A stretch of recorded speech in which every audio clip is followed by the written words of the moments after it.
Pernah ngerasa nggak sih, lagi puasa, tapi baru jam 1 siang energinya udah kayak baterai sekarat, pengennya langsung rebahan aja sampai maghrib? Nah, kalau iya, Anda nggak sendirian kok.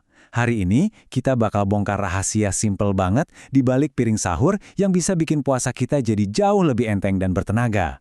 Yuk kita mulai? Kita semua pasti tahu banget kan momen-momen ini. Pas jam-jam kritis, layar laptopku jadi ngeblur, terus yang ada di kepala cuma bantal sama guling.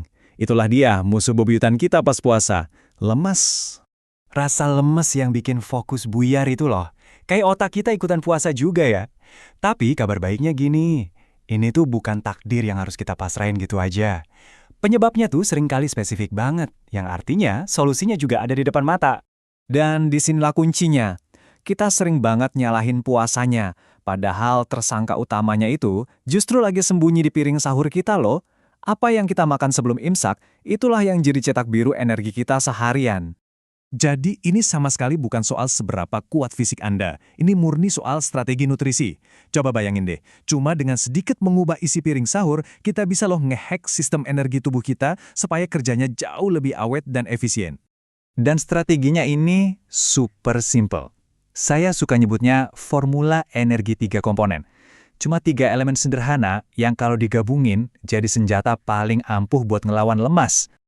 Nah, coba lihat ini. Kata kuncinya itu terbukti secara klinis.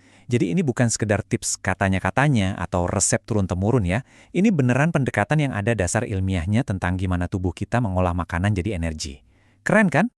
Oke, sekarang kita bongkar formulanya satu-satu. Kita ibaratkan aja lagi bikin api unggun. Karbohidrat kompleks itu kayu bakar utamanya. Dia kebakar pelan-pelan dan stabil.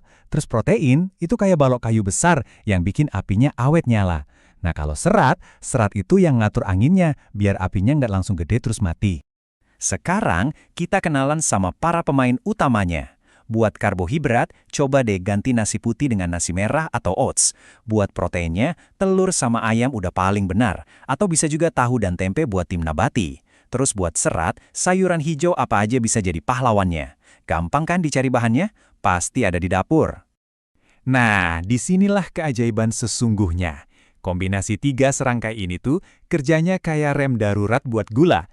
Mereka memperlambat penyerapan gula masuk ke darah. Kenapa ini penting banget? Soalnya, kalau gula darah naik cepat, turunnya juga bakal cepet banget. Dan pas turun drastis itulah, kita ngerasa lemas dan ngantuk. Terus apa hasilnya kalau kita sukses ngerem laju gula ini? Hasilnya adalah tiket VIP menuju puasa yang nyaman, fokus, dan pastinya penuh energi. Coba deh lihat perbandingan ini jelas banget. Di kiri, sahur yang biasa-biasa aja tuh kayak naik roller coaster. Energi yang naik kenceng, tahu-tahu anjlok bebas. Nah, yang di kanan, pakai formula kita, energi Anda tuh kayak power bank yang dicas penuh, ngeluarin tenaganya pelan-pelan tapi konsisten seharian. Jelas pilih yang kanan kan? Dan inilah hadiah utamanya. Ini bukan cuma soal nggak lemes loh, tapi ini soal kita bisa tetap fokus pas meeting penting, bisa tetap produktif ngeberesin kerjaan, dan yang paling penting, bisa ngejalanin ibadah dengan lebih tenang dan khusyuk. Semuanya itu berawal dari piring sahur kita. Oke, teorinya udah dapet nih. Sekarang pertanyaannya, gimana cara prakteknya buat sahur besok pagi? Tenang, ini jauh lebih gampang dari yang Anda kira. Coba lihat ini, beneran sesimpel ini. Nasi merah buat karbohidrat kompleksnya, telur ceplok buat proteinnya, terus kasih sedikit tumis bayam buat seratnya. 3 pilar formula kita udah ada semua di sini, dalam satu menu yang mungkin masaknya nggak sampai 10 menit. Dan saya mau menekankan ini sekali lagi ya, ini tuh bukan soal tren diet sesaat. Ini adalah ilmu nutrisi sederhana yang memang bekerja sesuai cara tubuh kita dirancang. Jadi pas besok Anda nyobain ini, Anda tahu kalau yang Anda lakukan itu beneran ada dasar ilmiahnya. Jadi sekarang tantangannya saya kembalikan ke Anda. Dengan formula yang sesederhana ini, siap nggak buat ngerasain bedanya di puasa besok? Coba deh 1 hari aja. Lihat dan rasakan sendiri perubahannya. Selamat menjalankan ibadah puasa yang lebih nyaman dan bertenaga.